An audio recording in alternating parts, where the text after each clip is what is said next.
Hey guys, welcome to my channel. Today we will talk about an interesting thing.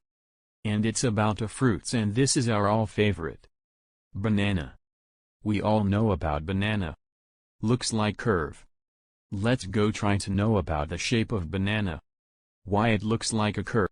Bananas go through a unique process known as a geotropic.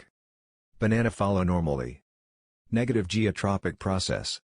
Hence they do not grow towards the ground. Instead they grow towards the sunlight.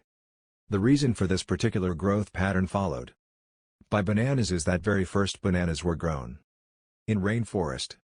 Rainforests experience extremely less sunlight. Hence to balance itself the plants start growing towards the sunlight. For this it is possible for the plants to get maximum sunlight. So, at first, it start to grow towards the ground, and after all it start to grow to the sunlight, and that's of all. Thank you. Please subscribe guys.